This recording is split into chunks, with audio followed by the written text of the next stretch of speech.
Next on Be More to Do More podcast. Business, it comes with mindset. Oh, right. I love social media for the platform it allows you to have, but I hate it. And hate is a very strong word, and I don't use it lightly, but I hate it because it gives a false sense of reality. People show what entrepreneurship looks like on the good side. Right, they don't show when you got 2 mortgages on your back, your house mortgage and this building mortgage. Right. I want to go cross the water this year for a birthday or whatever, but I can't. What have you noticed about those clients? What is it in their mindset that why can't they just do what they need to do to get whatever they need to get done? They don't want to sit down. Mm-hmm. They have to be included in everything.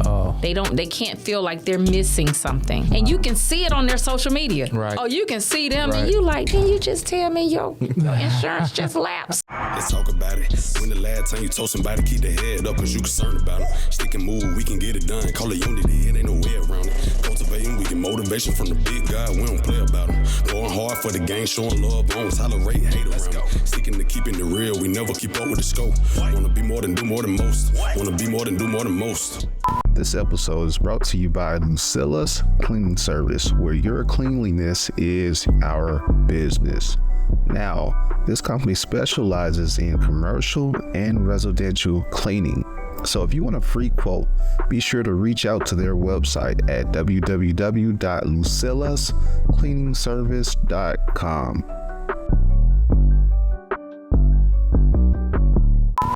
What's happening, people? Welcome back to Be More to Do More podcast, where we help you to become the person you need to become to do the things you call to do. Your boy Tone in the building, and Henry Allen Harton, the what? The third. Don't forget the 3. You already know, man. Hey, I kind of slipped. The camera was on her. I was trying to. Hey, we got a surprise guest, man. Look. You guys are in for a treat. We got a coach in the building. Ooh. We got a entrepreneur in the building. Wow. Man, she know about business, credit, man, spiritual. We had a pretty dope conversation even before this podcast, and she owned a building too. I know she's a creative, you know. And reading her bio, a womanpreneur. A woman. I like that. Say it again, bro. Womanpreneur. Man. Come on, man. Come on.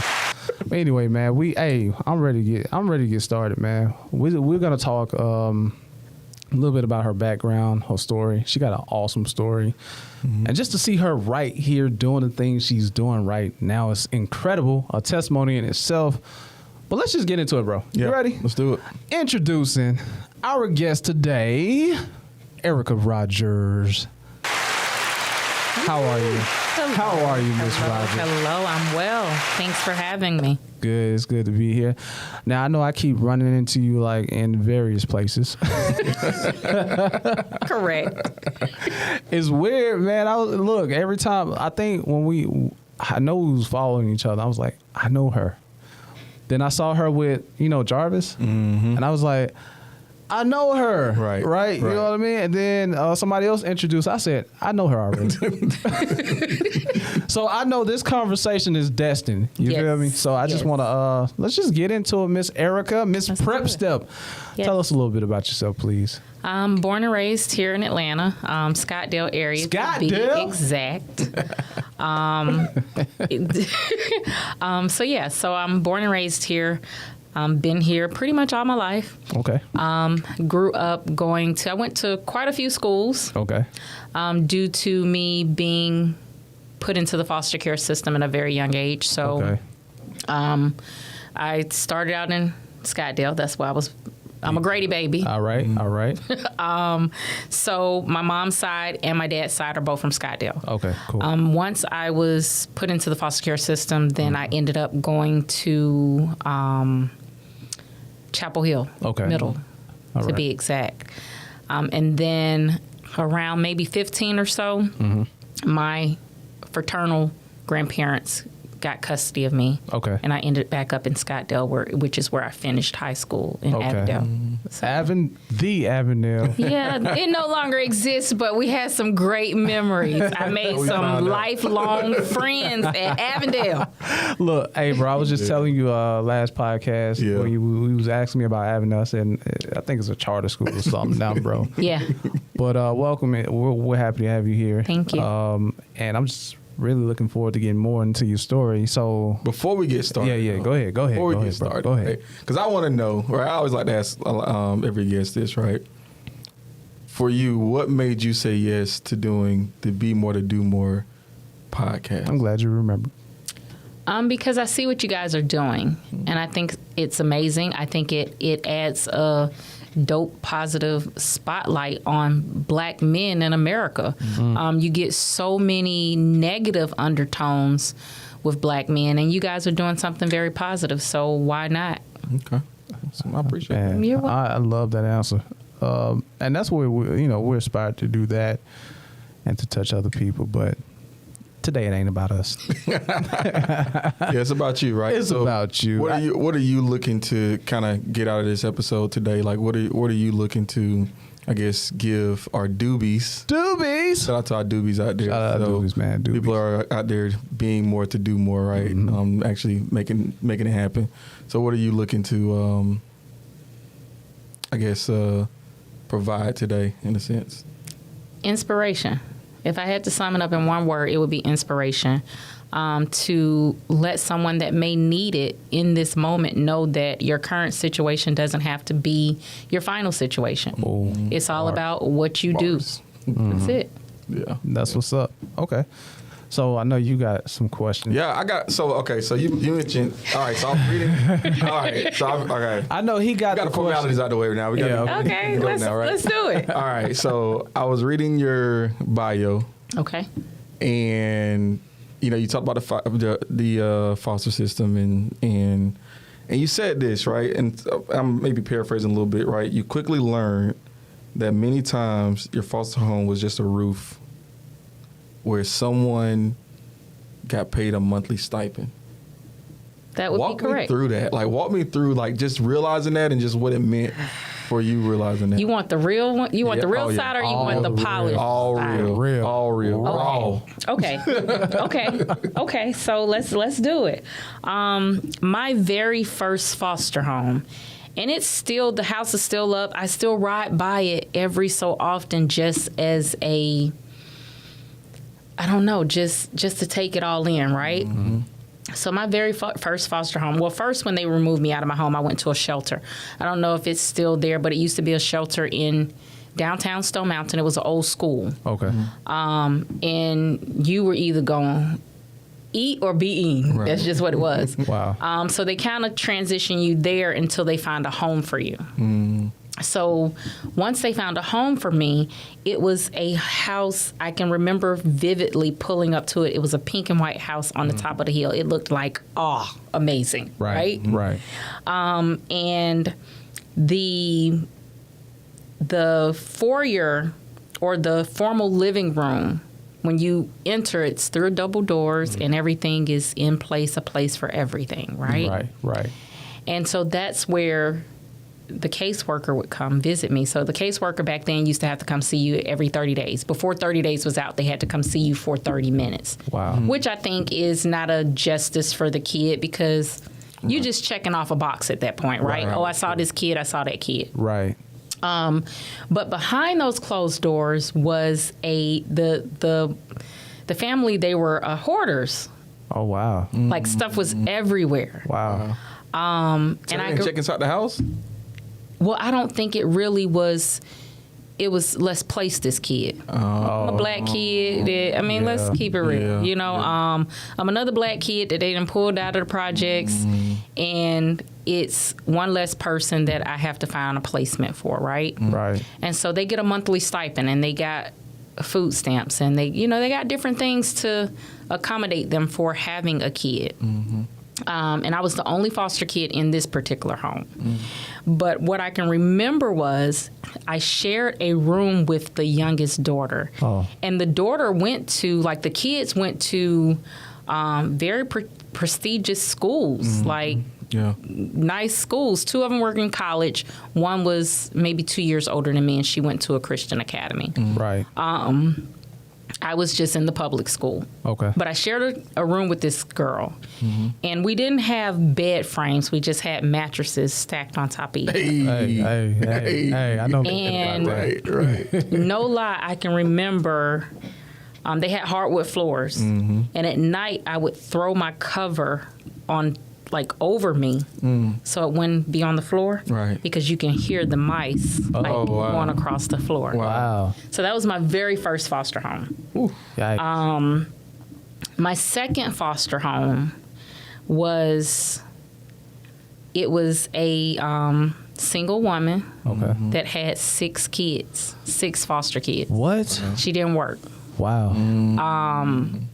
And she lived in back then the area she lived in was a very profound Black neighborhood. Okay. Again, I went to Chapel Hill back in the day. All right. Chapel Hill back in the day area was, Nice. Yeah. you were doing it if you lived there. Right. Right. But she had 6 foster kids, and she could maintain her home without having to work a full-time job because she had 6 of us. Wow. So yeah, that was that was the start of it. So you feel like it was just, like you were just a chick? It's not. Listen, it was not a feeling. It was a fact. Dang. Right. It was a fact. They got funding for us. It wasn't really teaching you the life skills that you would need to be successful in adulthood. Right. And if you do your research, studies have shown that's why a lot of foster kids that age out of the system, they end up homeless. Right. They end up with lack of skills and not knowing how to navigate through this world because they weren't really taught. You're just there. Wow. So what defects are doing? Man, come on, man. I mean, now, I do know. Man. I will say about defects, they are severely underpaid. Yeah. And overworked. And listen, that's the government. Yeah, and now, don't get me wrong. I learned some great things from my last foster home. I did. Like, I still communicate with her to this day. Now, I didn't like some of the ways she navigated certain things, but she also, I won't take anything from her. She taught me certain things that I would have not learned if I was not with her, as to even just how to keep a house. She taught me those things. Some of those things I thought were extreme back then, Right. but if you ask my son now, they're very much implemented in my household. Right. So it wasn't all bad. I appreciate it because it got me here. Yeah. Okay, so we went to Avondale. Yes. Shout out to Avondale. Avondale. No longer here, but and I knew kids who were in foster homes, and in that situation, I had a friend who was Okay. in foster home, and man, great heart. You can tell, great heart, but a temper like. You know what I mean? Absolutely. He was ready to ride, man. I love Absolutely. that boy. You know what I mean? But at the end of the day, there are still some things that they battle with, which cause them to not make it to that next step, prep step, bars. Thank you. Look at that. Make it to that next step in life. How did you deal with? So, I know that you were in a kid. You was a kid in a foster home with like maybe 6. You said 6 others. Right. I know there was some unfair treatment, probably in your the first one too. You know, you being the foster kid, and there were probably some unfair treatment, going on. They just probably saw you had this particular perspective of you. How did you deal with that emotionally as a kid? Good question. So to circle back to your friend Right. that had a on the go temper. Right. I've watched over the years. If I compare the guys that I saw grow up in care and the girls, Right. most of the time the girls, in most cases, they grew up in moved on. Right. Right. It broke a lot of the boys. Wow. My brother being one of them. To Right. you know, if I'm gonna keep it all the way, 100, it broke a lot of boys, and I can't say why. Yeah. But it gives you a sense of, let me protect myself. Right. You can't control certain things as to where you're living, Right. but I can protect myself to the best of my ability. So True. as a kid, first thing is fight. Right. That's it. Pause on the scrap. That's it. So you're out of control of everything. Right. You're not in control of where you live. You're having to go. I can remember having to go maybe once every 6 months to like this round table with all of these case managers and this person and that person, and Right. they want to tell you, or ask you, how you feel, or, what's going on with you in your mind. And, Right. and it's just like, this is very overwhelming as a kid, Makes sense. Yeah. and you're sitting at a table with no one that looks like you. Right. Right. So it becomes a defense mechanism of controlling the things that you can control, which aren't very much in that moment. Makes sense. I wonder, like, okay, growing up in that environment too, having to deal with those emotions. Are we done with that segment? Because Oh yeah. Okay. Yeah. I'm just trying to. What caused you to see more and to want to be more? If that makes sense. So when I sat back and just reviewed my life, like literally put it out in front of me, I'm grateful for foster care, simply because my maternal family, they loved me, Right. but they couldn't teach me a lot of the things that I know now, Yeah. right? Makes sense. Yeah. So me being into care, I found so many people that I was able to connect with that could guide me and show me certain things, right? Okay, right. So how the kids go to, what is it called? A Build-A-Bear? Right. Yeah. I built a person years ago. No lie. I built a person. I would pull from this person. Oh, I like that in her. I like that. I would pull that. Right. And then I would Right. pull this from this person. Right. And I kept doing that until I mentally built my own little individual person Right. from pieces of all of these other people that kind of kept me balanced. I knew what I did not want. Okay, that makes sense. Yeah.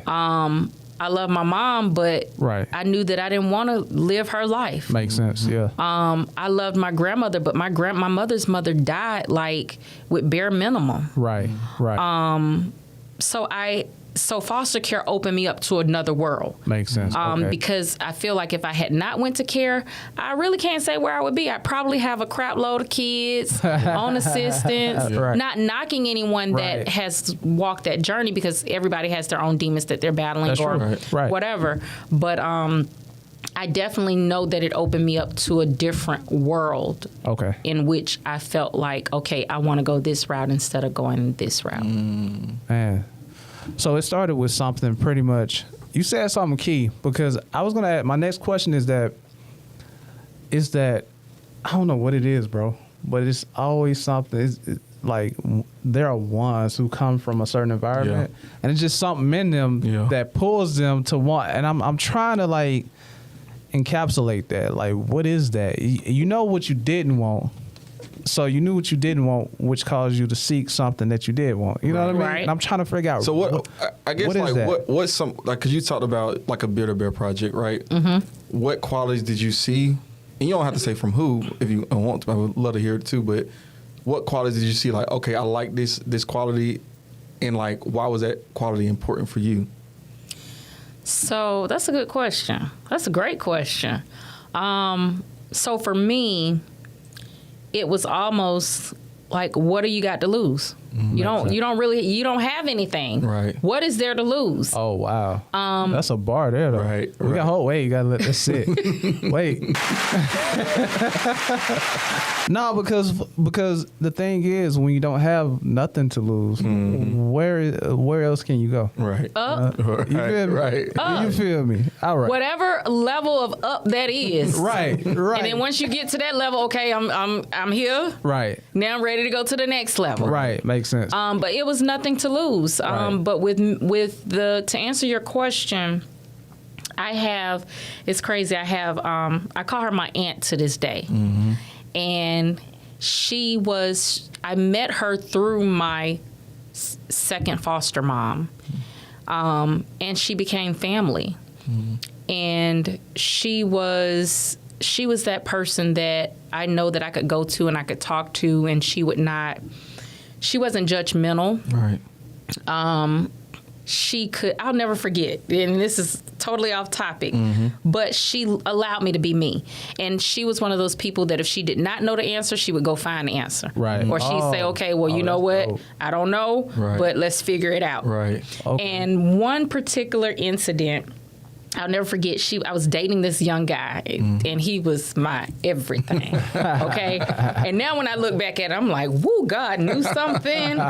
So, It's a little different, man. oh my goodness, you hear me?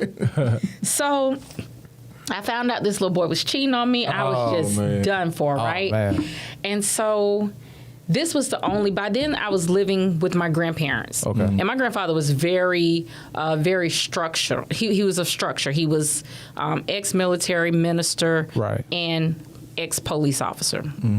So it was one of those things. You can go out and hang out, but you coming home, you're a girl, you're not spending the night out nowhere. Right. Oh, man. Right. So her house was the only place that I could spend the night at, okay? And it's crazy, go figure, he had no idea that she worked at night. Oh. So me and my cousin, we pretty much had our own apartment like at Right. 15, 16 years old, but we were tomboys. Right. Like we were tomboys, so we went fast in the tail, Right. you know? Right. But when he cheated on me and I was at her house, I swear I sat and watched Waiting to Exhale for like 3 times. No lie. Excuse me. Oh my God. 3 times Why I is watched. Burning his stuff Why, up. why is that the go-to though? I did. No, I'm getting there. I did. So I had a baby blue polo jacket of his. I can't even remember. I can't even believe I'm sharing this. But yeah, she man. sat there and she laid on one sofa and I laid on the other sofa and she let me watch this show 3 times. Oh Lord. She didn't have a conversation with me. In that moment, well, hindsight, I realized she knew that conversation wasn't what I needed. I just needed her presence. Oh, that's the wait. discernment right there, Wait. Let that sit. Because sometimes, like, I remember, we're gonna get back into the story because people, like, even in the time of like people going through grief, Right. in our small group, somebody asks, what can we say to those people? Right. Like sometimes you got to be present. Right. That's it. With people. That's it. You got to be. Just got to be. That's it. She allowed me to be in my moment. Right. And she sat there and watched it 3 times with me. Wow. Once it went off, she went to bed. And my cousin, she was kind of there, her daughter. And we had I had his jacket. We went outside in the backyard. And we set his jacket on fire with some Pam spray. Oh man. With the Pam. Pam. Oh man. The Pam spray. Yeah, I know what you're talking about. And The so, oil. Is that yeah, canola oil? yeah. And she came to the back door and she looked at us and she said, "Don't burn none down." Oh And wow. she shut the door and went because she knew she need this. Yeah. So I think that Shout out to Auntie. What? Auntie, listen, Auntie is still present, okay? When I opened my business, my last business, she was there. Yeah. She's still that person, even in retirement, to where I was doing so. Last Christmas, we did a Christmas dinner Okay. for young women that were in foster care, young mothers Wow. that are still in foster care. Okay. So we had a photographer come in. We had it catered. We had gifts. We had a treat. Each one of them got several gifts from up under the tree, as well as their kids. Right. They got to take a real Christmas photo with their kids. That's dope. And we just catered to them. Right. So when I was putting this together, I reached out to her and told her, what I was trying to do and just Right. kind of bouncing ideas. And I said, well, I may want you to kind of be the hostess, right? Right. And she's like, oh, yeah, I got you. Right. And then she kept calling me, was like, okay, well, I'm going to do this and I'm thinking about doing. I was like, listen, when I gave it to you, I'm no longer worried about that part. Right. So I know that if she's in the mix, that's an area that I've moved on. I've given it to you. I know it's gonna do what it's supposed to do. Right. And I'm on to the next thing. Man. So yeah, auntie official. Auntie official. And shout out to waiting to exhale, man. Right. Is it Angela Bassett? Is that Angela Bassett? Because Yes, that's who said that. let me tell you that my mama, somebody broke up with her around the time that movie came out. Okay. And I just remember that movie playing in the background. Yes. So, shout out to Wayne. It helped a lot of women. Okay. So she said a quote that I know you wanted to get into. I didn't want to bring it up, but I figured you was gonna bring it up. What is it? What life look like now? Yeah. So I guess with your company, right? I guess you help people go from what life is versus what life could be. Right. And that was a beautiful saying, because here at Be More to Do More, right? We were all about helping people become the person they need to become to do the things they're called to do. So I guess what is that, from your perspective, what does that look like when, helping somebody go from what life is now to what life could be? So first, basically, I'm a mental mindset coach. I help people build a Mental mind, right. I ain't got my pen right there. I help people figure out their personal side of life and their business side of life. Okay. But that becomes a mental thing. It's a mindset thing. Yeah. A lot of people, when they first, if I'm speaking on the personal side, I get a lot of people that come to me and want to build their credit. Okay. Right? Man, we got to talk about that too. And the first thing I ask them is, what's your goal? Most people's goal is a house, a car, things of that nature. But it comes with mindset. Business, it comes with mindset. Oh, Right. Man. Right. I love social media for the platform it allows you to have. Right. But I hate it, and hate is a very strong word, and I don't use it lightly, but I hate it because... Still use it. Yes. It's real. Because it gives a false sense of reality. People show the glam. Yeah. Right. People show what entrepreneurship looks like on the good side. Right. They don't show when you got 2 mortgages on your back, your house mortgage and this building mortgage. Right. And I want to go cross the water this year for a birthday or whatever, but I can't. Right, Like when I turned 40, people were calling saying, hey, dang, I just said I turned 40. And people want to do more with I'm like 40. Wait a minute. When I turned 40, 20. Thank you. I wanted to do a whole lot more. Yeah. Right. And I couldn't. I could have, but my mind was, I had blinders on. Right. I had a brick and mortar that I was building out that was cash money. Yeah. Right. I didn't want to go into the business with a whole lot of debt. Right. So I strategically planned. I didn't do these things because I wanted to do this. Right. So on the business side, that was one of the things that I had to sacrifice. Right. For my last home that I purchased for my 35th birthday. Okay. And in that process, it was, my homegirls would call and be like, hey, let's go do this and let's go kick it. And I'm like, man, look, I can't move. Right. And they're like, oh, no, I got you. No. I know how to sit down. Man. Be still. And and so for my 35th birthday, coming from a project kid from Scottsdale, being in foster care, never having, I didn't have parents that could give me a down payment. I didn't, because if I think about it, I got more in my account probably to this day than either one of my parents. Oh, My credit score is higher to this day than either one of my I parents. know where to get along. Go ahead. Right. But what I had to do was I had to sit down. When my birthday approached, I woke up in my new home for my birthday. Coming from a project kid, now I live on a golf course community with my pool in the backyard. Talk about it. Oh. And Talk about so it. Pool I may party? not be able to. Prep step house. You know, I'm so private. I done had a few people ask me could they use it. I'm like, yeah, no, I'm cool, because the first person tell me something. Yeah. So and I can remember when I went to the closing table for this house, because again, I never thought. Wait, hold on. Wait, you said 35. Yes. Go, keep talking, man. So this was the last home I purchased. Man, But it she was talking. season. Yeah, she talking, man. it was I can remember when I went to the closing table. Right. And I went by myself. I didn't take anyone with me, because for me it was for that little girl in me, right? Right. And I can remember some of the items that I took. Now, I took cleaning stuff because I was raised with grandma and grandpa, so no matter how clean it looks, You gotta clean it clean, again. you Right. do your thing, right? She from Scottsdale, bro. I know that. My grandma, to this day. So I you was like, clean yourself. Right. I took a bottle of wine, Okay. a flute. Okay.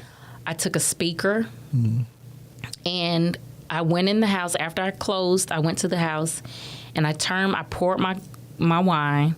I turned the music on, and I danced throughout my entire house. Like I literally, like a little kid, Right. just let loose in my house, because it was an accomplishment for me, right? Right. And then my son had not seen the house. When he first came to the house, and it was so hard to keep it like a secret, Right. like, because I was so excited for me and him. Right. Right. He did not know he had a pool in his backyard until he walked in with the first box, right? Oh. So he's like, Mom, can I go jump in the morning? And I'm like, Lord, I need to get somebody out here to check it. Now, the pool, crystal blue, okay? Right. Yeah. But again, coming from a project kid, You gotta be all sure. we knew was the gym pool, Yeah. the recreation pool, Yeah, right? gotta be sure. So I don't know if the chemicals right. Hold up. You know, the mommy in me is like, Right. wait a minute. Right. So then I was like, well, let me get someone out here to check it. So I did not let him jump in, right? And that ate at me all night. So the next morning we got up, and he was like, Mom, can I go jump in, please? And I'm sitting here like, dude, it's September.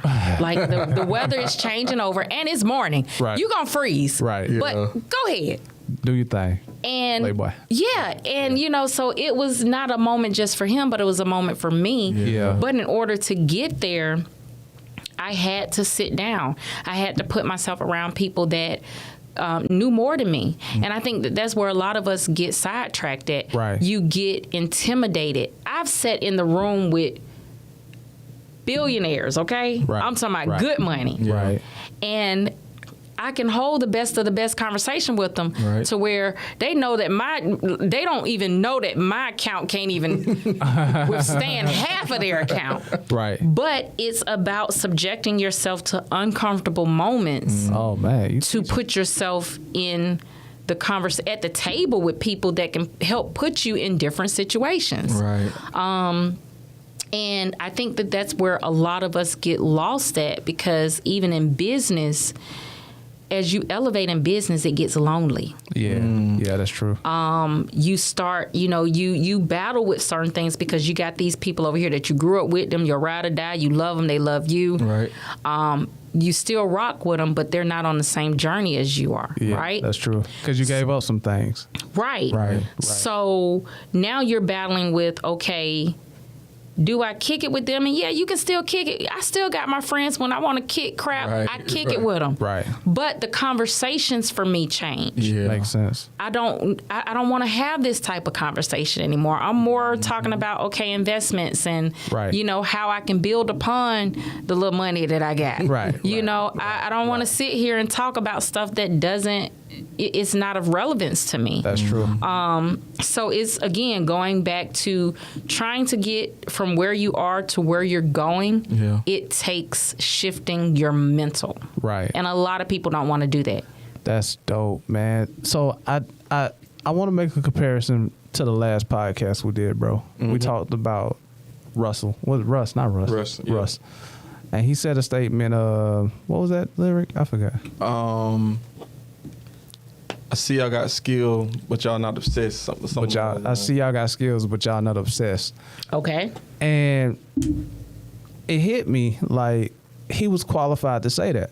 Okay. You know what I mean? Like it has more weight. So now when we look at the quote, having a life, what did she say in her bio?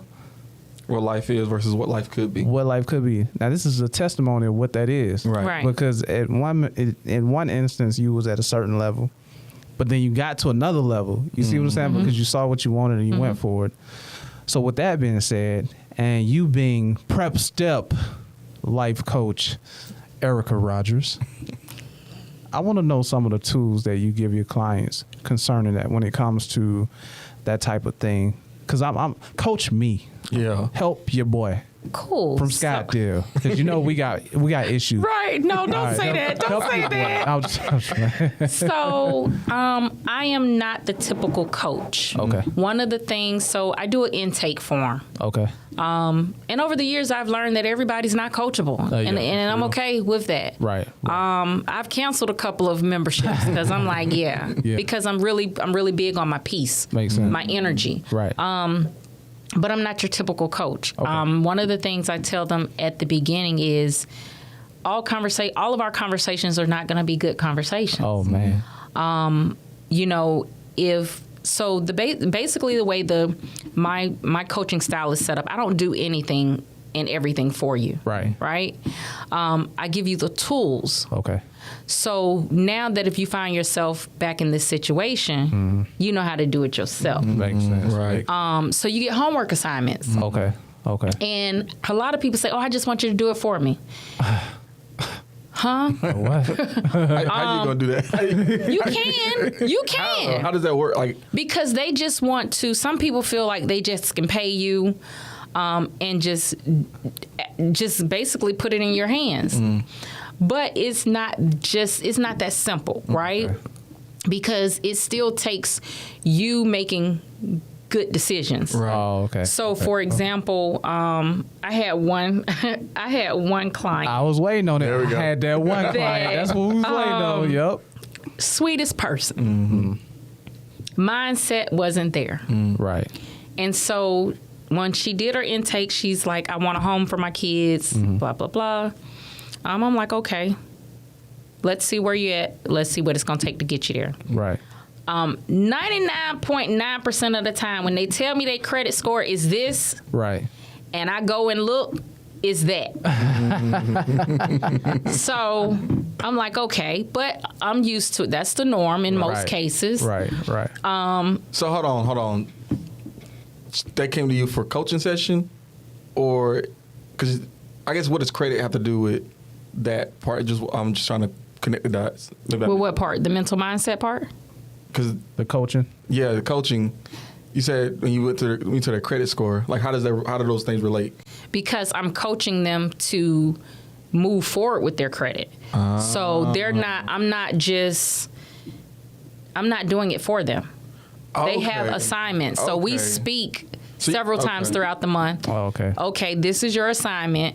This is where you're trying to go. This is Gotcha. the first assignment. Let's get that out of the way. We're going to circle back around. Did you finish it? Did you not? And that's where the conversation comes in, where it may not be so pretty. Because if we said this is where you're going and this is what it's going to take to get there, and I give you this task to do, and then you come back to me and say, well, my big toe fell off, the door fell off the car, life is going to happen. That's Right. true. That's true. Hands down, life is going to happen. However, do you want to be in a better situation when it happens? Makes sense. Right? Yeah. So back to this client.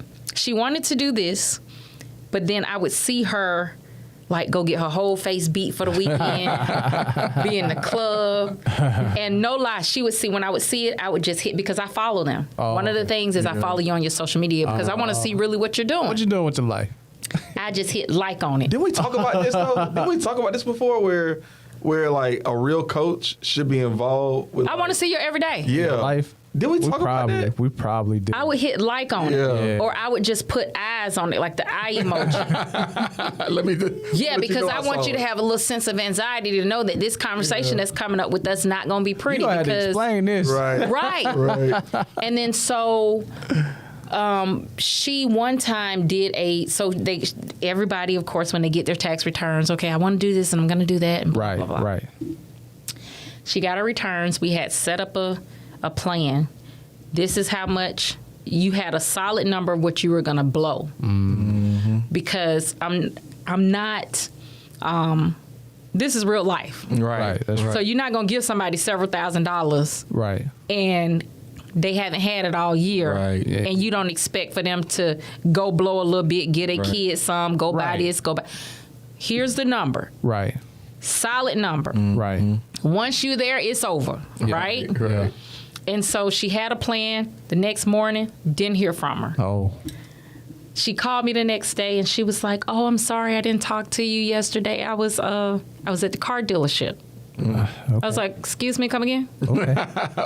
Hold on. She said, "Oh yeah," and she had just paid off her car. She had just paid off the old car. Oh man, was that a So- part of the plan? The part of the plan was to pay off the old car. Oh, Jesus. Now that opens up a whole nother realm Right. of finances. Right. Oh man. Because your car was from Yeah. buy here, pay here. So, interest is Crazy. But, ridiculous. yeah. It's okay. Part of the plan, we're going to pay this car off. Now that opens up $700-800 for you. A month, yeah. Now we can start really Right. doing some things, right? Right. She said, "I just got another car and I gave my daughter the old car." Now, the daughter's not, I don't think the daughter was really at that moment doing anything where she just had to have the car. Makes sense. right? But as a parent, you want to give your kids something. I get that. Yeah. So I said, "Send me the contract." No. I said, "What's the interest rate?" "You know what? I don't even know." "Excuse me?" Dang. I said, and wait, it was so funny that work, because but nothing. when I was talking to her, I was in the nail shop. Oh Jesus. I said, "Send me the contract." No, send me your location. She sent me the contract. Uh-huh.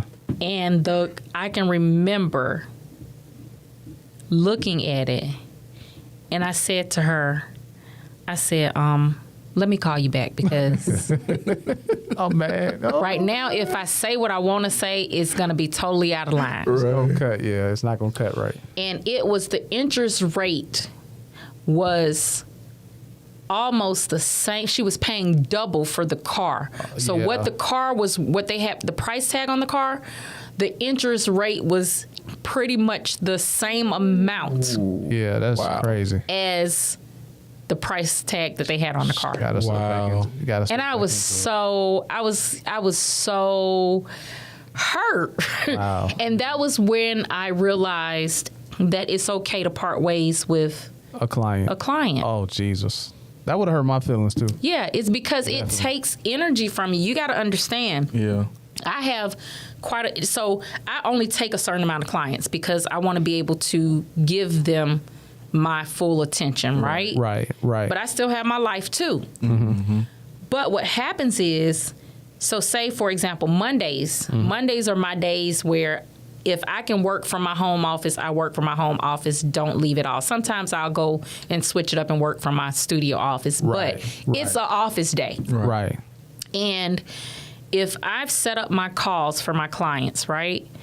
I will set up a call, we'll be on one call. This person is going to be at a different level Right. than the next person. Right. Makes sense. So if you do 8 of those today, back to back, Right. That's that pulls a lot of energy out of you. That's a lot. Because you have to shift your focused based on the mindset of the client that you're talking to in the moment. Because you got to get in the mud with them. One person you can say do A, B, C, and they know where they're trying to go. They know what it's going to take to get there. They just need somebody to kind of hold their hand, but they get it done. Right. Them the easy ones. Right. They just haven't had anyone around them to really show them. Right. True. But then you got some that you say walk straight, they gonna turn left every time.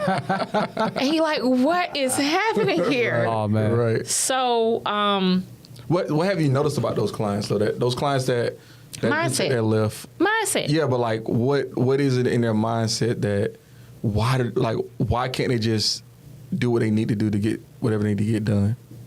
Because most people don't in that mindset, they don't want to sit down. They have to be included in everything. Oh. They can't feel like they're missing something. Oh, okay. Okay. They're constantly moving. And you can see it on their social media. Right. Oh, you can see them Right. and you like, can you just tell me your insurance just lapsed? Yeah. You know. And they can't help because they can't help but post it. right. Right, Like they're addicted because to that too. it's an They know addiction. you looking. Yeah. But they still gonna It's post. just- Dang. It's a character. What we say? So how do you get people out of that? Like, or is there a way to get someone out of that? You can only coach them. You can only give them tools for their tool belt to use, but they have to apply them. If they're not ready, then it's not gonna change. They have to want it bad. Yeah. You have to be, I believe in you having to truly be tired of your current situation. That's true. Yeah. If you're not tired, if you're okay with living with somebody and, having a room in a house, not knocking nobody that's there. I'm not saying that. Right. What I'm saying is to want more, you have to do more. That's true. You just have to. You're going to have to miss some of the fun. Right. Right. You're going to have to be okay with not being invited because you're not the fun friend no more. Right. You're the friend that always want to talk about what's the next step. Yeah. Right. Business. Yeah. I'm a true Virgo to heart. Okay. And if you know a Virgo, you know that if we give you some advice, we truly love you. Now, I will say that our delivery My is wife. not always the best. Our delivery is not always the best. But if we share this with you, we truly care, because if we don't care, you could be sitting right in front of us and it's like you're a ghost. Yeah. Right.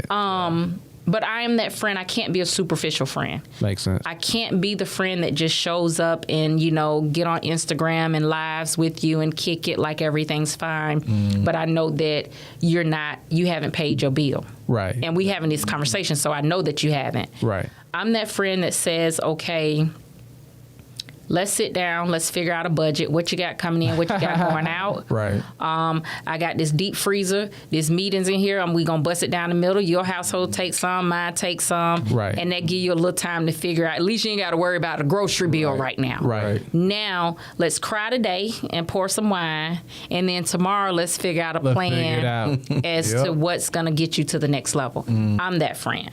And I've walked away from friendships based on it. Man. Because it's like you can be a superficial friend, but then you're not being true to yourself. Right. Man. And I could not be true to myself. That's true. 'Cause that's gonna cause your peace, right? Yeah.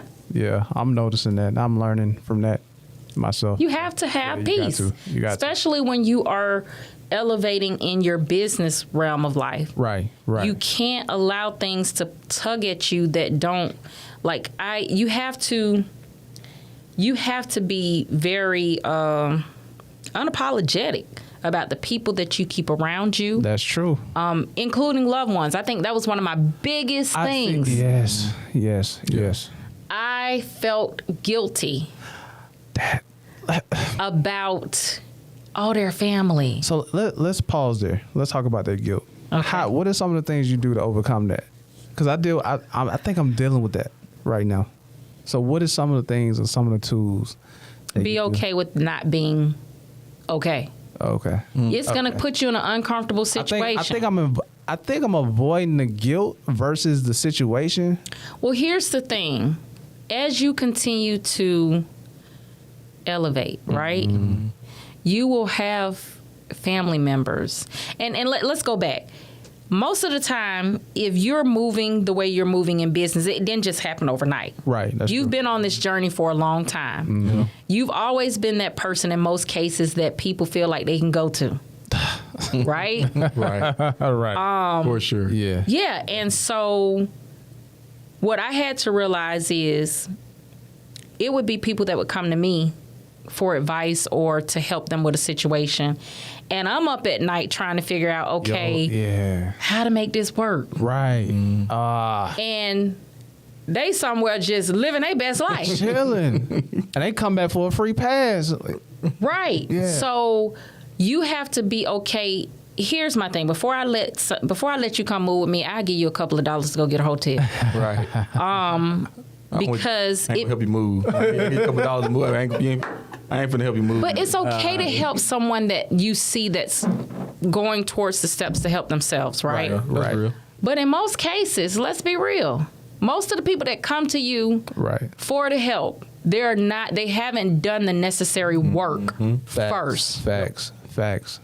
Definitely facts. So now it's going to build a wedge between your relationship because you done gave them something that you could have been putting towards something else and you didn't see them do anything with it. Wow. Dang. One thing my grandfather taught me years ago is if you cannot afford to let someone have it, you don't have it to allow them to borrow.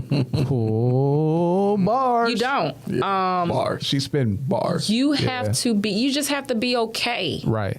with knowing that no is a complete sentence. Yeah.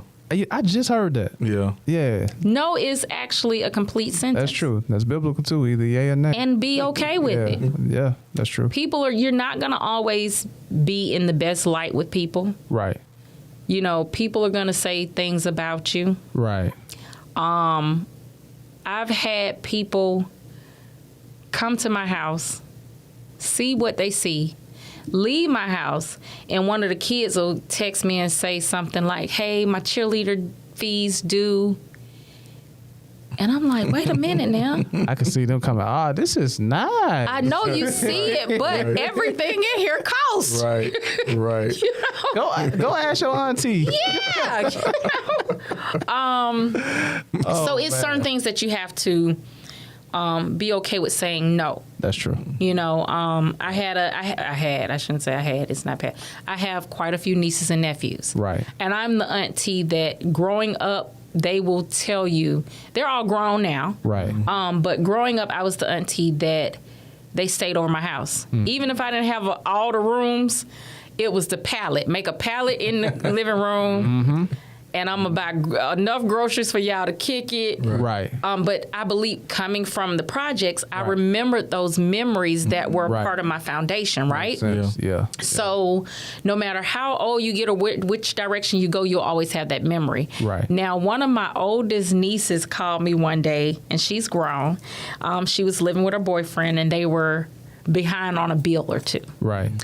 And she says, I put her on hold because I was doing something in my office. When I looked back at the phone like 5 minutes later, she was still on the phone. So I was like, okay, she really wants something. So she's like, hey, auntie. I'm like, hey, you know, blah, blah, blah. And she says, we're behind on our bills, and you know, I think she gave me the oldest excuse in the book. She was like, they messed up on his check. Girl, do you think I was just born last night? Yeah. So it hurt me. I had to hang up with her and call someone to just get clarification that I did the right thing. But I told her, I said, baby, I can't, if you want me to come get you, Right. I have one of these cars on 3 wheels on my way. Right. But he can't come. Oh, okay. That makes sense. And what I can't do, I can't give you money to lay up with your guy. Yeah. Because that's not the life I live. Right. That's true. That's true. And it hurt me to my heart. Dang. To That's tell good. That's her so good, though. no. Dang. God. It hurt me so I'm getting therapy bad. just listening because Yeah. sometimes you think you're the only one that go through that stuff, right?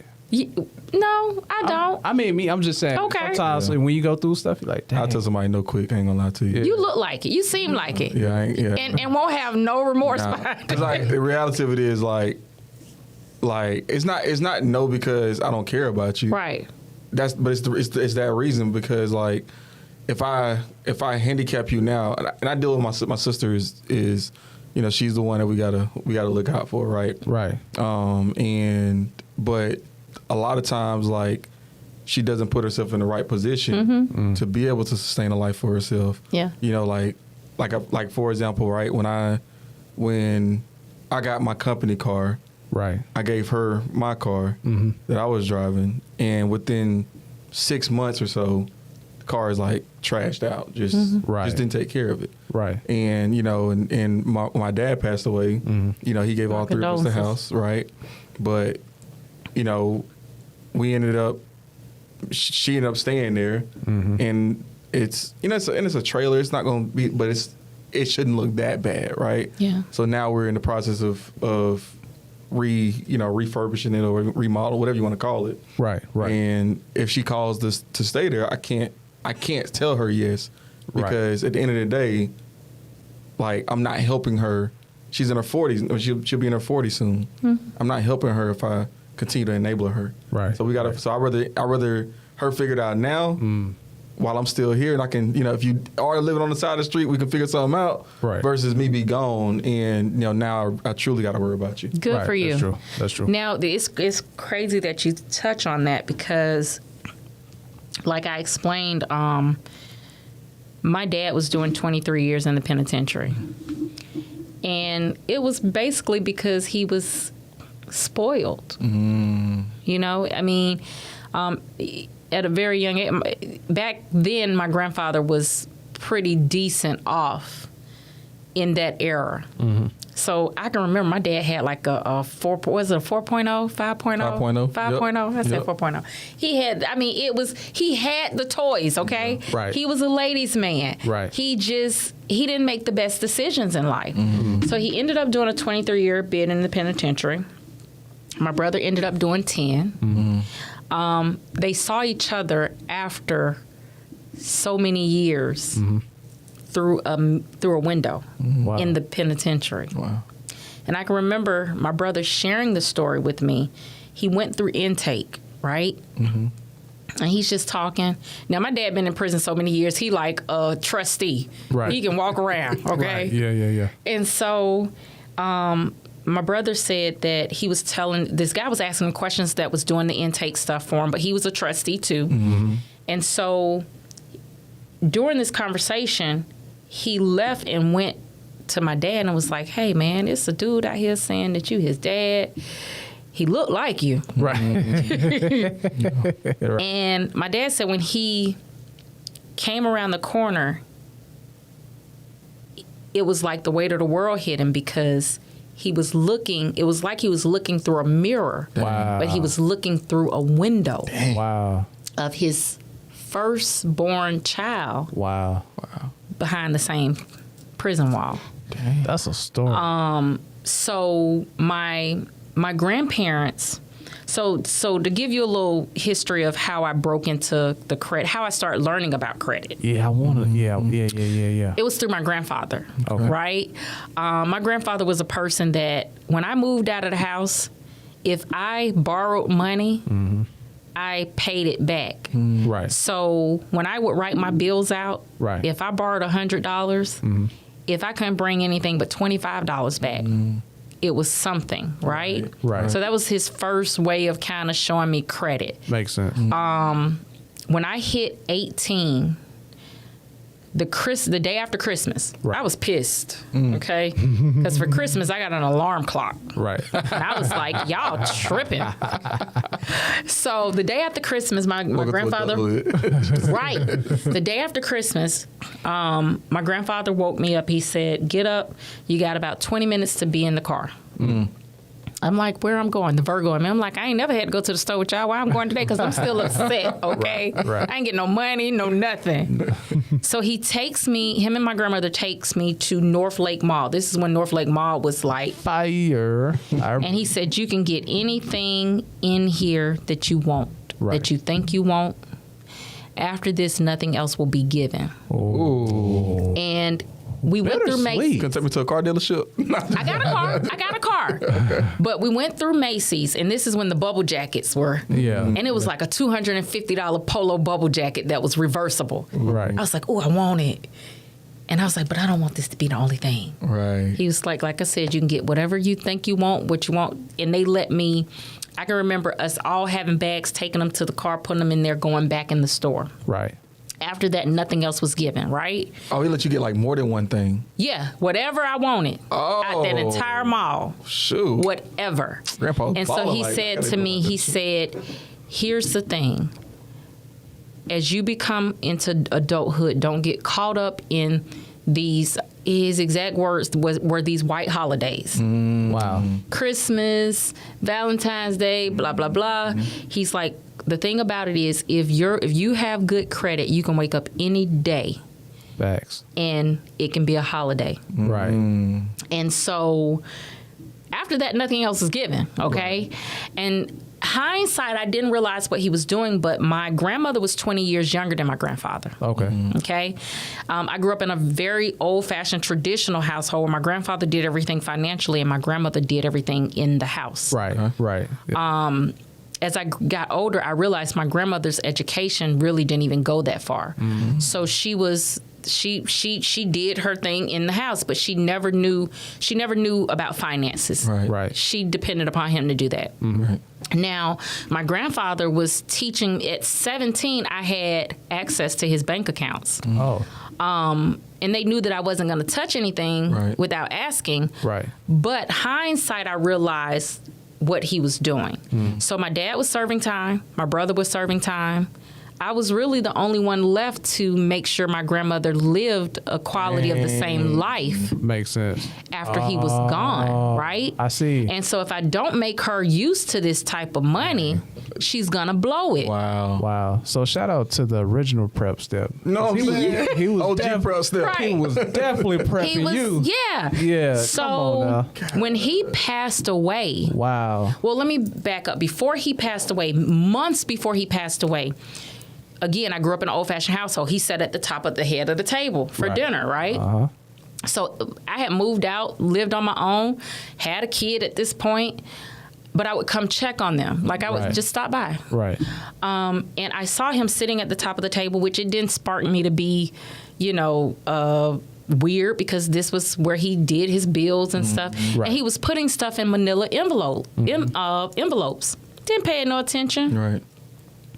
After he passed, I moved back home because my grandmother was heartbroken. Like she Right. was Yeah. done. Right. I moved back in with her because she wasn't ready to let go of the home they shared together. Right. And again, my dad was her only child. He was still serving time. My brother was still serving time. Right. And about a month in, I was like, okay, you got to sit down and start filtering through this stuff or stuff is going to get turned off. Right. Right. Right? Now, they own their home. They own properties.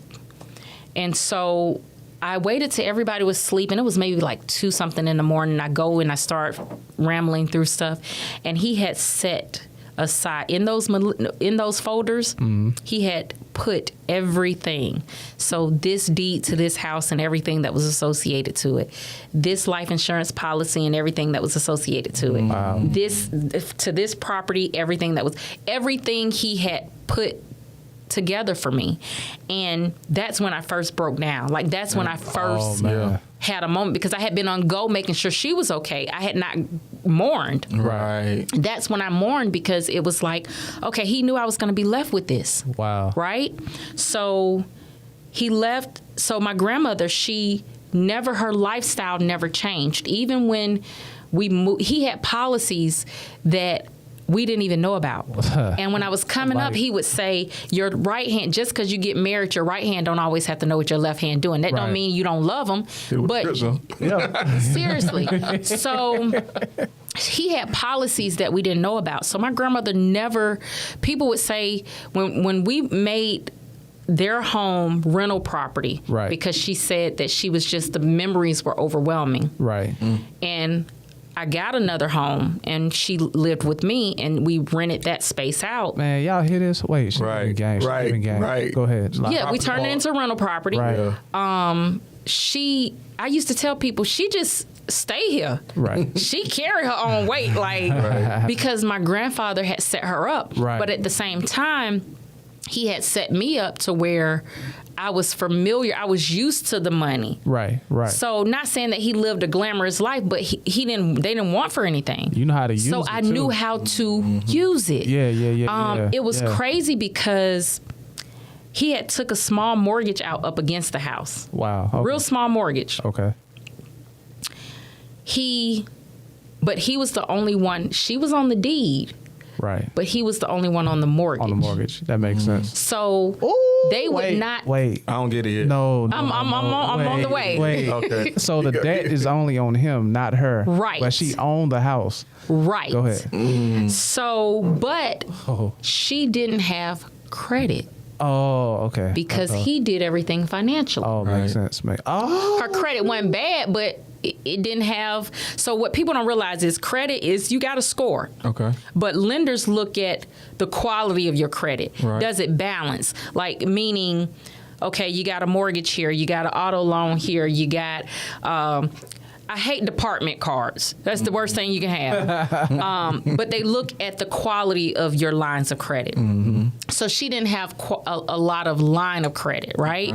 So the mortgage company would take the small payment that I was making on the loan, but they wouldn't talk to me Right. as to the entails on the loan because technically he was the only one on the loan. Yeah. Right. So for like 3 years, I paid a high interest Right. because we couldn't do anything with her credit. I had to build her credit. Makes sense. So I brought her into my credit union. Right. I built her credit up, and then we pulled it out, paid the loan off, and was done with it. Right. But she was, when she died, she had no debt. Wow. She had no debt. He set it up to where if they get behind on the loan, I know Erica not gonna let it go in default. Right. But it won't affect my wife. Right. Yeah, it won't affect her. When Smart. my grandmother passed, I brought my dad and my brother to the table. They're home now. My dad had gotten married. Okay. I brought them to the table and I said, hey, this is what's left. Basically, really was the house, the family house. Makes sense. Now, this is where it gets very, and this goes back to the family thing. Right. Okay. I remember my dad being my superhero as a little girl. Right. So even as an adult with a child, when I picked my dad up from the train station, Right. 5 Point train station, Right. my son, when my dad went to prison, I was 7. When my dad came home, my son was in the back seat. He was 7. Oh, wow.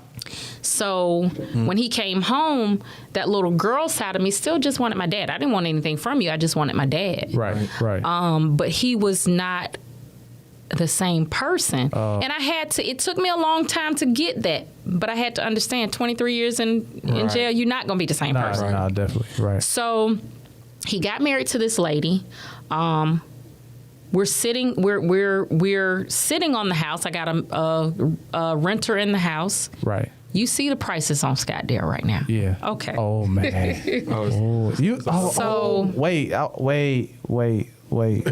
Wait. It just clicked. So you got ownership in Scottsdale. Yes. So here, but we're talking about this house, okay? Oh my. This particular house. Oh my gosh. He calls me one day and he says, to me, everything was hindsight. I couldn't understand like why the wife was kind of standoffish. She wasn't mean, but she didn't really deal with me, and I didn't understand why. Gotta be money. Your dad's wife? Yes. Gotta be the money. The money. It gotta be the money. So you were cool with my brother, but I was the one I was left as the executor of the estate. But see, okay, the conversation that we're having right now lets me know what you want. She understands real estate. Right. And her grandfather prepared her so much so she know what to do. And now, I can't speak on your family, but sometimes people I can't say that they're jealous, but they don't understand business, but they're mad because you are over certain things. Right. You know what I mean? That you never asked to be over. Right. So, right. and this is where I said I went into a transformation as to peace. Okay. Being very unapologetic about my peace. Because this house, he called me one day and he said, now, mind you, I'm not asking you for anything. Right. The taxes on this house was more than the taxes on my house, and I live on a golf course community, okay? So that just lets you know. So No, Scottsdale is going up. Yeah. it has gone up. Well, yeah. So he calls me one day and he says, I think I'm going to just move back in the house on Kelly Street. And I said, okay. I said, it's the family house. That's what it's there for, if that's what you're going to do. Right. I said, what, you leaving your wife? He said, well, we'll talk about it. Like, okay, no worries. Right. I'm here when you want to talk. Right. Christmas comes up, and my son says, so my son knows, call all your family members, all grandmamas, granddaddies, Merry Christmas, whatever you're going to do. Right. And he says, Mom, your dad didn't answer the phone. I said, oh, he'll call you back. Right. The very next morning, about 3 o'clock in the morning, I got a text message from him. No, let me back up. You changed your number first. Right. When I'm looking for you, so I pull up on one of his friends that's in the neighborhood. Right. And he calls me baby girl. He's like, oh, hey, baby girl, how you doing? I'm like, I'm looking for my dad. Right. He's like, oh, well, he got his number changed. He told me not to give it to nobody. I'm like, huh? And it hit me. Right. But at the same time, I'm like, okay, your loyalty lies with your friend. Right. So he calls him. Right. And he's like, hey, baby girl is out here. Can I give her the number? He says yes. Right. I call him like, hey, I've been trying to check on you because the last thing we talked about was you were about to leave your wife. Right. Oh, I thought I sent you the number. No, sir, you didn't. Right. Again, the little girl side of me wants to believe, oh, he don't understand how to work phones. Right. Overshadowing the logical, intelligent adult that I am, okay? What it really is, yeah. Right. Right. So the day after Christmas, I get a text message, and he texts me and says, the house is now in my name. The tenant has 30 days to vacate. Wow. So I'm like it blew me. So I call it, and I'm like, hey, this is what I just got. She's like, I don't know what's going on. So I process it. Now, one thing I tell people that they have to do, more so in the Black community, have your paperwork in place. Right. Wills are hard to talk about. Yeah. But they are necessary. Yeah. Right. I would even say in today's age, have a trust in place. You need a trust. You need a trust. Wills are tough in court, but trust. They are. Yeah. They are. Yeah. So let's break that down, right? Trust versus a will, right? Because there's a lot of people that probably watch us that they've heard of a will, they have no idea what a trust is. So a trust is basically set up to where with the will, you can contest it more so than a trust. A trust, I say, put your assets in a trust. Like for myself, my son will have a trust to where you can borrow against that trust. You don't have to go to the bank and say, I need a $30,000 loan. You can borrow against the items that your parents have put into this trust for you. Whereas a will, like I said, there are holes poked in wills, right? So with this will situation, when I went to the courthouse, let me back up. I was taught to have those hard conversations. So the will was there, the executor of state was there, all of that stuff was in place, but I had not put it on file. And that's where I messed up at. Dang. And it was a lesson. It was a hard lesson for me, but I had not put the will on file. So when I went to the courthouse, he had did a quit claim deed. A quick claim. He had did a quit claim deed. How could he do that? Because he was the only surviving child. Oh snap! I forgot about that. He was on paper. He was the only surviving your grandmother child. just passed. Right. Yeah. So my grandfather left everything to his wife. I was the executor of his estate, but he left me that way, knowing that she's not gone. And that's by law, like how assets travel if you don't have a trust. Right. Yeah. Oh. So he put himself as the only surviving kid, which he was. Right. Okay. So when he did the quit claim deed, he did not only quit claim it to himself, but he quit claimed 50-50 to the wife. I'm sitting here looking at the paperwork. I'm like, I had to do it. So Wow. again, I'm battling the little girl in me up against the woman in me, right? Wow. So I put everything on file. Like, of course, I had to spend a couple of dollars to put everything on file to where anybody that went to look at this house to possibly want to buy it, they can see, okay, it's some stuff going on with this. We don't want to get into it. Oh, you what you call that? I know what you're talking about.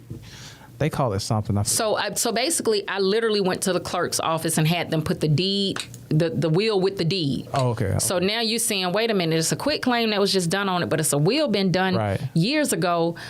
Something's not right. Right. Okay. So now I have to get an attorney involved, right? So I can remember. So my aunt and uncle, well, they're really my cousins, but they so much older than me. I kind of call them my aunt and uncle, my great aunt and uncle. Wait, this is a real estate lesson too. Yeah, we're So they live on Lake Spivey, right? okay. So they're like, hey, come out here, let's talk. I get out there, my dad is there, and he says, well, I know somebody that wants to buy the house. And I'm looking at him like, you gots to be a fool, right? So I said, listen, again, the little girl, and on my way there, I prayed. And I said, God, because you got to be mindful. In my mind, my grandfather's my dad. Right. For real. Yeah. So I said, God, whatever happens, don't allow me to be disrespectful. Because when I walk away, I want to walk away and never have to go back and say, I apologize for how I spoke to you, even though I still stand on what I stood on. Right. So when I get there, we're sitting just like this, to be exact. My aunt there, my dad there, I'm here. And he's like, I know somebody want to buy the house. I'm like, well, if you wanted to sell the house for whatever reason, that's all you had to do was come have a conversation with me. Right. But I haven't asked you for anything. We just really just riding it out, because what happened was my grandfather said, hey, whatever you do, make sure he's good. Right. Because he's done half of his life in jail. That's true. Right. Even if you come out, have a job, you still would not work enough to draw an adequate amount of Social Security to live on. Let's keep it real. Man. So when you sell this house, make sure you make good on it. Right. So the main goal for this piece of property was make sure he's okay. So he's like stone cold, don't care. And I'm like, listen, all I've ever asked from you or my mother was I just wanted a relationship. I don't need anything from you because I'm good. I've taught myself or been around people that could teach me stuff that you guys couldn't. Right. We walked away from that table divided, right? Again, I'm battling because all I ever wanted was my father, right? Yeah. So we when he did the quit claim, the taxes came to him in his name. Baby girl. He's like, what's going on with it? The taxes ain't been paid. Sir, the tax is not behind. They just done sent it to you in your name because November is not here yet, and it still needs to be paid. That's true. But now he's sticker shock because you weren't expecting this. Right. So now I have to put an attorney on it. And we ultimately ended up getting it figured out. Right. But what you weren't, you just saw money. You and your wife just saw money. Right. You didn't know what it took to keep it afloat. Responsibility. Right. You didn't know the responsibilities. You didn't know that I kept a credit card just free just for the taxes on the place, right? That were paid by me. But ultimately what I did was, I said, okay, so I don't know if you guys know, in the will, my grandmother's education didn't go very far. So when the will was put together, I had to basically do what she asked me to do. Right. But she didn't know if I did it. But her words were, you and your dad go 50-50 on the home. Right. Which is what the will had. Right. I could have gave it all the way to myself, but that's not. I was raised to honor their last wishes. Right. So we were 50-50. Now with the will, if you guys cannot come to an agreement, you sell it, right? And I was so drained, and I was finding myself waking up at night in like cries. Wow. Because again, I was battling the little girl wanting her dad versus the grown woman that got sense, okay? Right. Makes sense. And finally I had to say, you know what? All you were supposed to do was make sure he was good. So you did what you was supposed to do. So I did what I was supposed to do. If you want to take this little bit instead of waiting another 2-3 years, Right. let's do it. Right.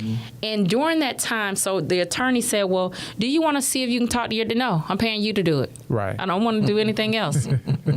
When I came to the closing table for that property, that piece of property, the closing attorney, he said, you are truly an angel. Had never seen this man a day in my life. He said, I read the statements in the case. And let me just tell you, he's a piece of work. I never even asked for the files Right. of what he put in there because during that period of time, I buried him. Like I literally mentally, he no longer exists. I don't wish him bad. Right. I hope he lives Just his moving best on, life. right, moving on. But you have to move on. Right. And sometimes those are hard tasks to have because they're loved ones. Right. Right. You know, but you can't. Do you kill yourself trying to have a relationship with someone that don't truly want to, you know, they want a beneficial relationship from you? Yeah, it's not really. That's true. So those are, so going back to it, my grandfather was the one that taught me the foundational things of credit and real estate and, you know, having some assets to make the moves that you want to make in life. Right. Now, it didn't bother me once I sold it because I still was sitting great, you know. I still had made moves that it was just one less thing I had to worry about because now I don't have the burden on my back to, are you okay? Right. So Right. now you found peace with You find peace. man. And then from there, I just built upon the credit journey. But my coaching style is teaching people step by step, meeting them where they are to get them where they're trying to be. But it's a 70-30 partnership. Okay. Me being the 30. Okay. Because I'm eating already. I got mine. Right. You're trying to get to where you're trying to get. Right. Even with the business side of things. So with the business side of my coaching business, I have clients that like for example, I'm dealing with one lady right now. She's a charge nurse. And she wants to do her business model as one side being for home aid, home health aid, okay? And then the other side being a school to teach them how to be certified home health aides. Right. So it's a 2-component. But she's not tech savvy. Makes sense. So I basically take her concept of what she wants to do and I put it into form on her website and on her social media platforms and things of that nature. Oh, that's dope. You do all that too? I do all of that. Oh, man. wow. This So- is a real a real coach. So that's how Frame Addiction came about. Okay. It's a creative concept for a creative co-work space. Oh, so this is your building right This here. is the building. Okay, cool. But that's how it came about. I deal with so many business clients to Right. where a lot of them are, they run their business on social media or virtual. They don't have brick and mortars. Right. But social media takes you to have content, That's true. right? That's true. So with this model, this brick and mortar, you're able to come in with as a co-work space member, use it throughout the week to create your content, have your business meetings, have whatever type of events that you need to have. And on the weekends, you can, build out and have your conferences and things of that nature. So that's how Frame Addiction came about. Okay. And is this a subscription or you pay monthly? You pay monthly. Okay. You pay monthly. Okay, cool. And then we're now building different components where we have people come in. We just did our first women's, no shade to the men. Man. But sometimes when you got a co-environment, right, women aren't as free. Open. Yeah. Oh, okay. When you got your other counterparts. Yeah. So okay. We have a women's entrepreneurial brainstorm where we come together. It's free of charge. And it's not free of charge. Monetarily, it's free of charge. Right. Your admission is bringing something to the table that could help another entrepreneur, meaning a system that's working for you. Right. A marketing concept that's working for you. So we come together and we just talk and we chat, and you bring, your business models and you take your pictures, and we have a professional photographer come in.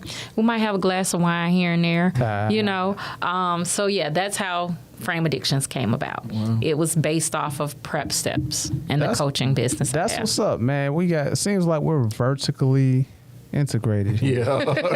As Nipsey would say, right. Man, we are running out of time. You need your own podcast. But okay, we'll get into that. Right. You heard the sigh? No, it's so many. It's almost like I know I do, but do I have the time? Do I have the time? Yeah. And that's one of the things. I would love to do it. I just don't have the time to do all of this that comes along with it. If I had someone that I would love to be on a platform. Yeah. Right. But I can't do the editing.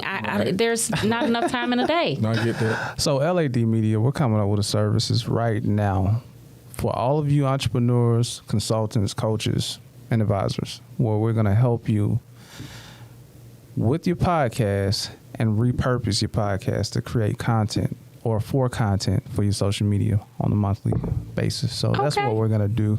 I like we're formulating everything right now. So you and I, we can chop it up. Yeah. You can come in as one of the, what they call beta. Okay, I'm with that. I'm with that. And then, figure some things out, and then, we can go from there. Let's do it. But I just want to, what's your handle? How can people reach out to you, and how can they get to your what is it, the name of your building again? The Frame Addiction. Frame Addiction. So tell us about where they can find you, and then how can they reach out about these services? Yes. So Frame Addiction, it's based off of, people say, how did it come Frame Addiction?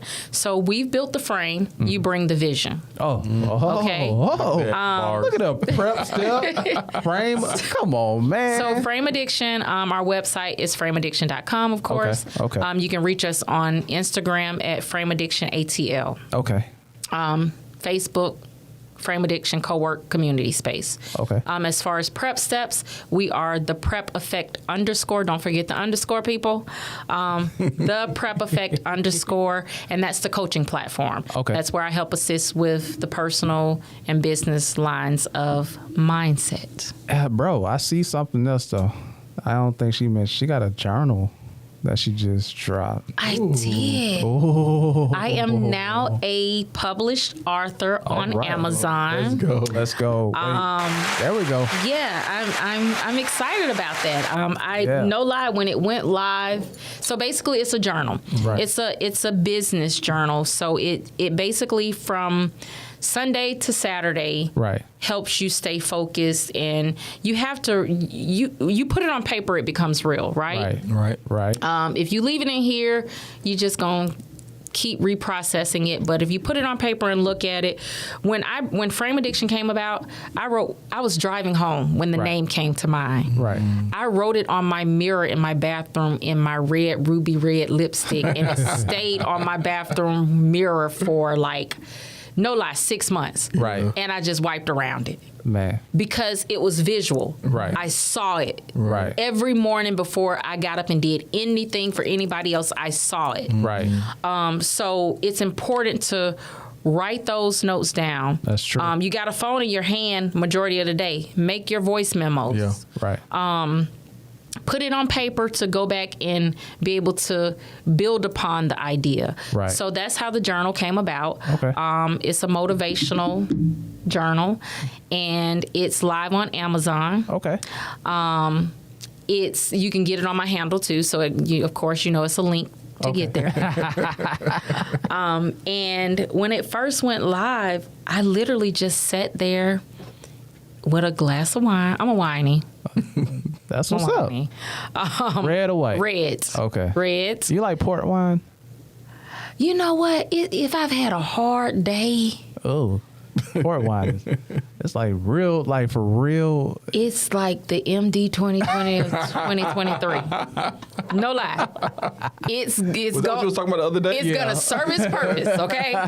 It's not one of those light nights. Somebody be like, wine? You got wine? Like, nah, try this. Right. Just try it. Right. So I sat there with the glass of wine and just looked on my computer screen and I literally sat there and looked at it for like 20 minutes. Celebrate. And looked at my name as the author. Right. And again, going back to that little girl Right. from the projects, that I'm like, I'm sitting in my own home, on my own land. Right. I got Bob on one side and Sarah on the next. And Bob is a retired engineer and ain't got nothing to do. Right. But if something don't look right, even if it's a family member that he don't recognize, Right. he's gonna say, "Hey, Erica, I saw you had some relatives over there."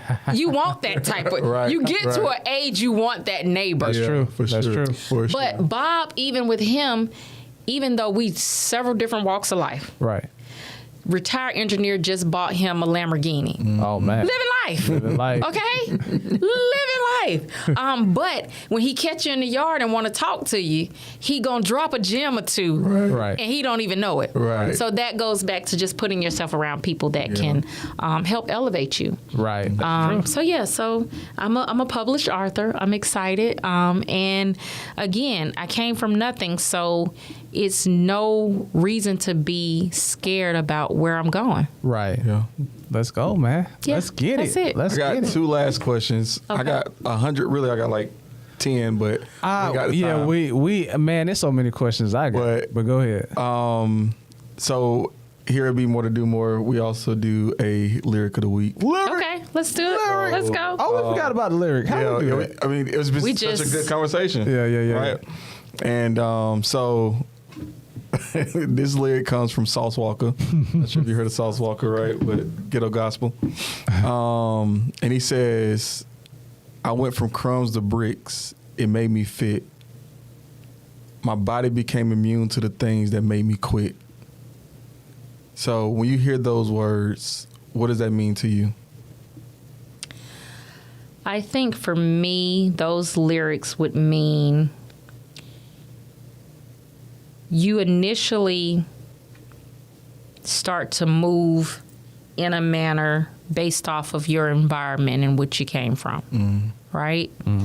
And a lot of times it starts from desperation.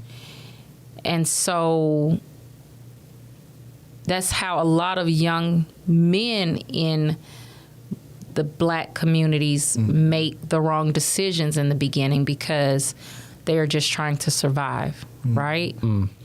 As you continue to elevate and try to grow in certain, so to take it back to me, I came from nothing. Right. I saw the people that genuinely loved me didn't have anything. So now if they can't teach it to me, how do I get it? Right. It's putting myself around people that can help show me. And my hunger to have more was greater than my fear of the unknown. Oh man, that's Bars. dope. That's real. That's real. And so Bars. did I answer that for you? That was Nah, great. Nah, Okay. we love that. Yeah. That was great. Last question. Okay. I already know what question this is. I really want to say it just to show that I know it, but Let's see. Let's see if you know it. Nah, go ahead, man. No, Do go it. ahead. No, Nah, go ahead. go ahead. Go ahead. I'm gonna say it like Henry. Okay, we know you made it to a place. Okay. You made it to a place in life where you wasn't before. Okay. What do you have to give up? This is how Henry was said. What do you have to give up to get to that next level in life as a leader? Did I say it right? Was that it? That was good enough. Being comfortable. You have to be okay with being in uncomfortable moments. Okay. Because as long as you're comfortable, you can't grow. You can't elevate. Yeah. Makes sense. Yeah. Being okay, being uncomfortable. Was this uncomfortable for you today? Yeah, a little bit. A little bit. A little bit. A little bit. Now she Because about to start on show, Right, man. right. You know what I mean? Prep yeah, step because with I'm not Erica. a transparent person. I'm not when I messaged you to follow up, I was like, you know what? If I don't hear from him, it's okay. Man. I was laying in the comfort, literally fan spinning. I was like, I ain't got to do nothing today. It's Sunday. But it was because I knew that it was going to put me in an uncomfortable situation. Right. So the conversation that I was having with my sister on the way over here was, she was like, well, what you about to do? And I told her. And I said, well, at first I was really just cool with, Not doing it. not doing it. She said, well, what made you do it? I said, well, at the end of the day, what else was I doing outside of just at home being comfortable? Right. And you need those days. Right. True. But you have to put yourself in uncomfortable situations. And I'm such a private person. Right. So the talk that I had with myself before I came in here was be transparent. Right. You never know what you're sharing That's that true. you're uncomfortable with, because true. honestly, the father piece was very uncomfortable for me. Right. I'm right. still learning. You don't even see many pieces on my platform that Right. discuss that. Right. I maybe Right. have one, Right. but that may help someone else. That's true. See, that's my thing. Like, a lot of people are caught up in comfort, but you don't know if that comfort is sacrificing you from reaching out to other people who may be going through the same thing. There's people out here who are for real having it probably tougher than you are. Yeah. Same situation, much worse. But just by you giving that, testimony, you just help them. And you talked about credit. Here's my thing. If you put yourself in going back to the life happens, I was able to, and I know we're wrapping up, but I was looking to I wanted to get another car. Not that I needed another car, I just wanted another car. So buy with that Lamborghini. That's what that was. Is that what maybe so. Maybe so. And so I was like, you know what? I think I want another car. My son's getting older. I'll give him one of the other cars. And I start looking. So before cars became the price that they are now, Right. credit really drove Right. your finances when it came to car shopping. Right. Right. Not anymore. I mean, I'm not going to say not anymore, because it does still play a factor. But the sticker price is just so crazy now. Right. I can't even imagine somebody with bad credit trying to go get a car. Right. So when I start looking at things, I'm like, and once you're used to driving a certain thing, it's a tier that you like, okay, I'm not going below. It's just not going to happen. Go up from there. Yep. So I'm looking at it, and this is a won't. Right.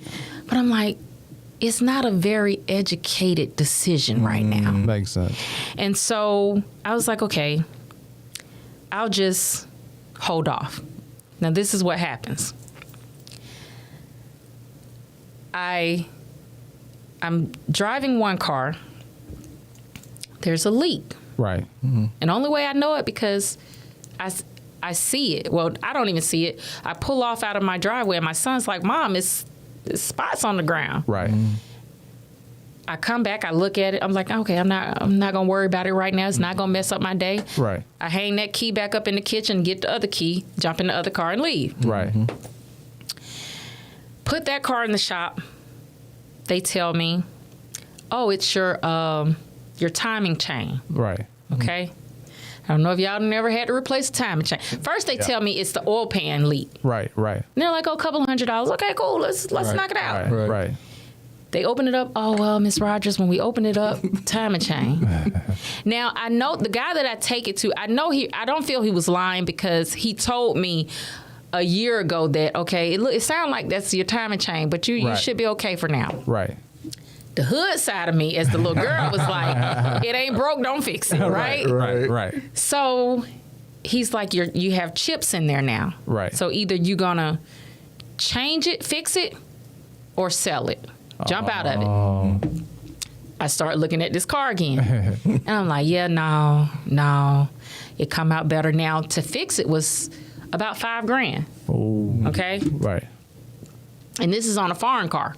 Okay. Yeah, makes sense. So I'm like, When you said a timing chain, I was like, okay, it's not a lot on a regular car, but I think it's a lot on a foreign yes. car. Yeah, definitely. So it's like $5,000, almost $6,000. And so I'm like, okay, let's go ahead and do it.